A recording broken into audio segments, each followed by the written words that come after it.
আছেন? চলে আসলাম world cup football 2026 আজকের ম্যাচের প্রেডিকশনাল ভিডিও নিয়ে। রাউন্ড অফ 16 এর দুইটি ম্যাচ ইতিমধ্যে হয়ে গিয়েছে। আপনারা হয়তো ম্যাচগুলোর রেজাল্ট অলরেডি জানেন। মরক্কো কানাডার সঙ্গে 3-0 ব্যবধানে জিতেছিল। অপরদিকে ফ্রান্স প্যারাগুয়েকে 1-0 গোলে হারিয়ে রাউন্ড অফ 16 এর ম্যাচ কমপ্লিট করে কোয়ার্টার ফাইনালে চলে গিয়েছে। সেরকম আজকে দিনের প্রথম ম্যাচে ব্রাজিল এবং নরওয়ে বাংলাদেশ সময় রাত 2টায় এই দুটি দল মাঠে নামছে। শক্তিমত্তার দিক থেকে ব্রাজিল নরওয়ে থেকে অনেক বেশি এগিয়ে থাকবে। যদিও রিসেন্ট পারফরমেন্সে নরওয়ে ব্রাজিলের থেকে কোনো অংশে কম নয়। তাদের রিসেন্ট পারফরমেন্স ছিল খুবই অনবদ্য। তাদের গ্রুপ স্টেজ থেকে শুরু করে আমরা নকআউট স্টেজ পর্যন্ত যে কয়টা ম্যাচ দেখেছি নরওয়ের পারফরমেন্স ছিল খুবই ভালো। সেই হিসেবে বলা চলে যে ব্রাজিলের জন্য আজকের ম্যাচ জেতাটা কিছুটা কষ্টকর হতে পারে, স্বাভাবিক অর্থেই। কেননা ইউরোপিয়ান ফুটবল এবং ল্যাটিন ফুটবলের যখন খেলা হয়ে থাকে সেই ম্যাচটা খুবই একটা ফিজিক্যাল এবং ইন্টেন্সফুল খেলা হয়। ল্যাটিন ফুটবল খুবই ফিজিক্যাল ফুটবল বা ডমিনেশন ফুটবলটা খেলে থাকে। অপরদিকে ইউরোপিয়ান ফুটবলের ক্ষেত্রে যেটা দেখা যায় খুবই স্পিডি এবং বল রিকভারিং ফুটবলটা দেখা যায়। আজকের ম্যাচে ব্রাজিলের প্রবাবল লাইন আপে বেশ কিছু চেঞ্জ হতে পারে, কারণ ইনজুরির কারণে লুকাস পাকুয়েতা দল থেকে বাদ পড়ে গিয়েছে। এর আগে রাফিনহা অলরেডি এই বিশ্বকাপ থেকে বাদ পড়ে গিয়েছে। সেক্ষেত্রে বলা চলে লুকাস পাকুয়েতা এবং রাফিনহাকে ছাড়াই আজকে ব্রাজিলের প্লেইং 11 এবং সাবস্টিটিউট পজিশনের প্লেয়ারগুলোর নাম ঘোষণা হবে। যদি আমি গোলকিপার পজিশন নিয়ে কথা বলি, ব্রাজিলের কাছে বেশ কিছু অপশন আছে গোলকিপারে।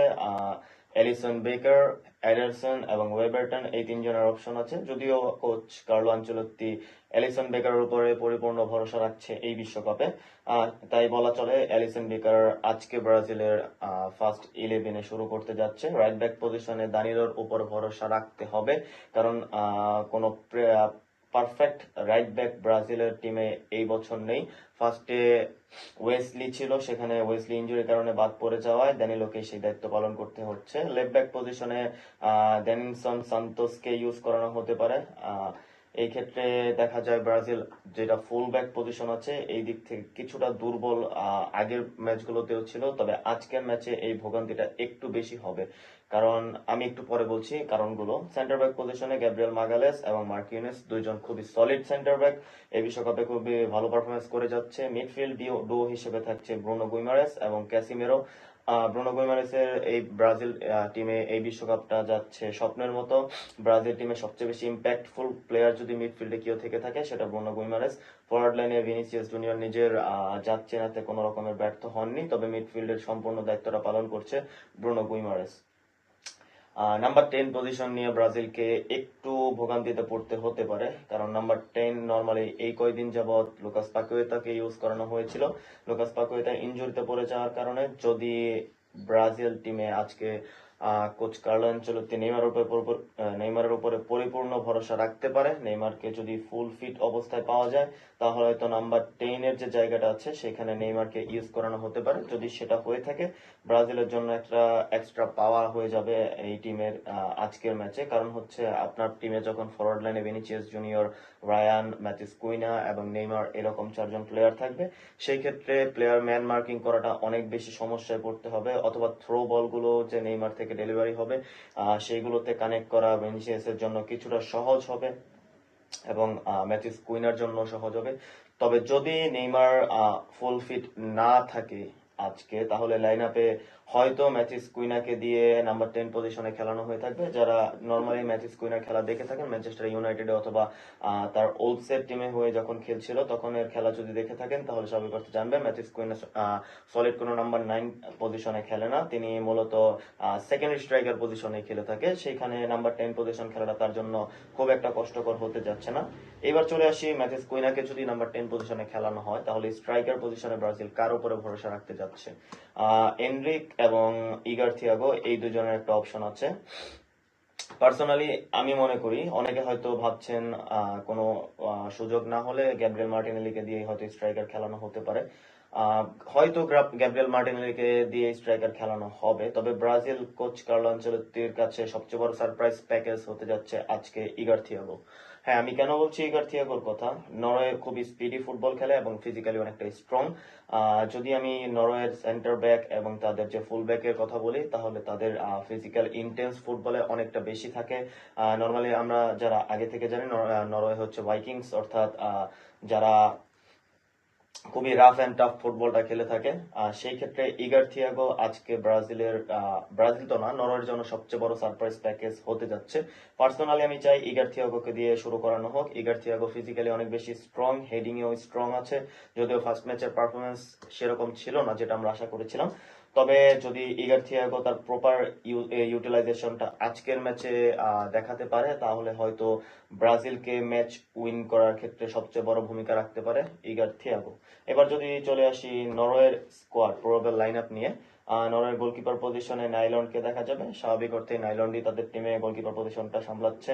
রাইট ব্যাক পজিশনে ফেডারসন এবং লেফট ব্যাক পজিশনে ওলফ, এই দুইজনকে দেখা যেতে পারে। সেন্টার ব্যাক ডো হিসেবে থাকছে আইজার এবং হেগম্যান, এই দুইজন মিডফিল্ড ট্রিও হিসেবে বার্গে এবং মার্টিন অডিগার্ড, এই তিনজনকেই দেখা যাবে। মার্টিন অডিগার্ড যদিও অ্যাটাকিং মিডফিল্ডার পজিশনে খেলে থাকে, তবে নরওয়ের টিমে তিনি সেন্ট্রাল মিডফিল্ডার পজিশনের দায়িত্বটা সামলাচ্ছে। এবার চলে আসি ফরওয়ার্ড লাইন নিয়ে। সরলট রাইট উইং ফরওয়ার্ড হিসেবে, লেফট উইং ফরওয়ার্ড হিসেবে আলেকজান্ডার নুসা এবং সেন্টার ফরওয়ার্ড হিসেবে থাকছে আর্লিং ব্রুট হল্যান্ড। এখন চলে আসি ব্রাজিল টিমের সবচেয়ে স্ট্রং জোন কোনটা আর ব্রাজিল টিমের সবচেয়ে দুর্বল জায়গা কোনটা আজকের ম্যাচে। আমি মনে করি ব্রাজিলের ডিফেন্স লাইন 50-50। আপনারা বলতে পারেন ডিফেন্স লাইনে গ্যাব্রিয়েল মার্গালেস এবং মার্কিউনেস অনেকটাই সলিড সেন্টার ব্যাক দায়িত্ব পালন করছে এই বিশ্বকাপে। তবে ভোগান্তিতে ফেলতে পারে ড্যানিলো সান্তোস এবং রাইট ব্যাক পজিশনে ড্যানিলোর আজকের খেলা।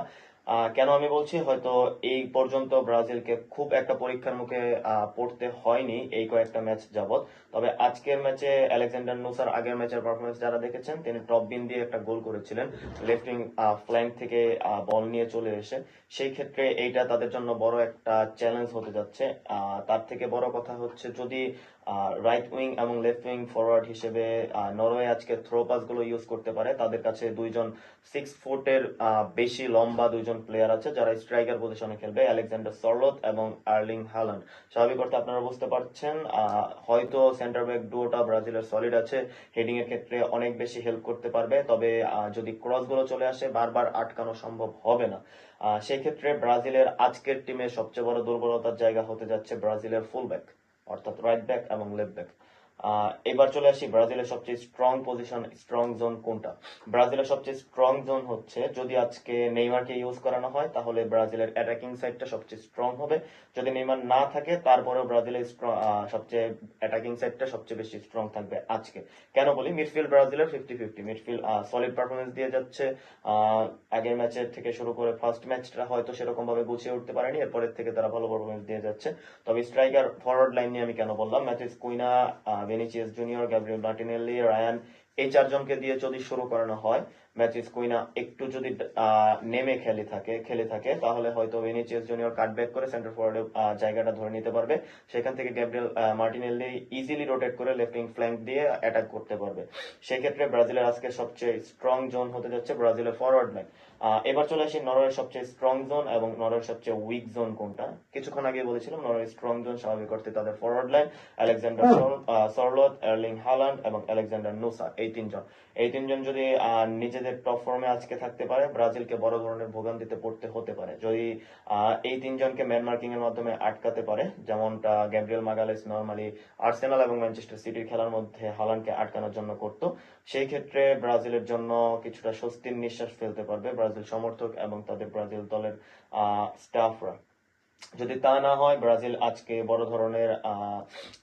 বড় ধরনের ঝামেলার মধ্যে পড়তে যাচ্ছে যদি নরওয়ের ফরওয়ার্ড লাইনকে তারা সামলাতে না পারে।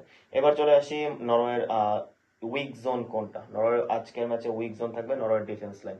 নরওয়ের ডিফেন্স লাইনের সেন্টার ব্যাক পজিশনে অ্যাস্ট্রোগার্ড যখন খেলতো, তখন নরওয়ের সেন্টার ব্যাক পজিশনটা কিছুটা স্টেবল ছিল এবং সলিড ছিল। আজকে হয়তো ইনজুরির কারণে তাকে দেখা যাবে না, সেই ক্ষেত্রে হেগম্যানকে সেন্টার ব্যাক হিসেবে ইউজ করানো হতে পারে। হেগম্যান যদিও ফিজিক্যালি তেমন স্ট্রং না, তবে আজকে হয়তো কিছুটা ভোগান্তিতে ফেলতে পারে ব্রাজিল টিমকে। ব্রাজিল টিম কিছুটা ভোগান্তিতে ফেলতে পারে নরওয়ের সেন্টার ব্যাক অথবা ডিফেন্স লাইনকে। যাই হোক, যদি আমি ব্রাজিল এবং নরওয়ের head to head total overall নিয়ে কথা বলি, ব্রাজিল এবং নরওয়ের মধ্যে টোটাল 2টা ম্যাচ হয়েছে, সেখানে নরওয়ের জয় 1টিতে, ব্রাজিলের জয় 1টিতে। টোটাল স্কোর হয়েছে 5টি, সেখানে ব্রাজিলের গোল সংখ্যা 2 এবং নরওয়ের গোল সংখ্যা 3। স্টেটস অনুযায়ী নরওয়ে কিছুটা এগিয়ে আছে, কারণ খেলাটা রিসেন্ট টাইমে হয়েছিল, এই কারণে নরওয়ের রিসেন্ট টাইমের পারফরমেন্স খুবই ভালো। ব্রাজিলের বর্তমান ফিফা র্যাঙ্কিং হচ্ছে 5। আর নরের বর্তমান ফিফা র্যাঙ্কিং হচ্ছে 21। আজকের ম্যাচটি মূলত হতে যাচ্ছে ল্যাটিন ফুটবল বনাম ইউরোপিয়ান ফুটবল। দুইটা ফুটবলের মধ্যে স্টাইল আলাদা, ভীষণ আলাদা, সবকিছু আলাদা। অতএব খুবই ইন্টারেস্টিং একটা ম্যাচ আমরা দেখতে যাচ্ছি। যদি না আমরা আজকের ম্যাচটা প্রপারলি যদি আমরা আজকের ম্যাচ নিয়ে কথা বলতে যাই, তাহলে হয়তো আজকের ম্যাচে আমরা ভালো গোল সংখ্যার একটি ম্যাচ দেখতে যাচ্ছি, কারণ দুইটা টিমের স্ট্রাইকার অথবা ফরওয়ার্ড লাইন খুবই স্ট্রং। সেই ক্ষেত্রে আজকের ম্যাচে গোল সংখ্যা বেশি হতে পারে। ব্রাজিল নরওয়ের ম্যাচে গোল সংখ্যা 2, 3, 4 এরকমও হওয়ার সম্ভাবনা আছে। যাই হোক, আমার প্রেডিকশন থাকবে ব্রাজিলের জন্য আহ, আহ, সহজ না হলেও 3-2 ব্যবধানে ব্রাজিল আজকের ম্যাচটি জিতে নিবে। আপনারা আপনাদের প্রেডিকশন জানাতে পারেন আমাদের YouTube channel sports zone live BD, অথবা যে কোনো ধরনের মতামত জানাতে পারেন ফেসবুক অথবা ইউটিউবের মাধ্যমে। Thank you very much.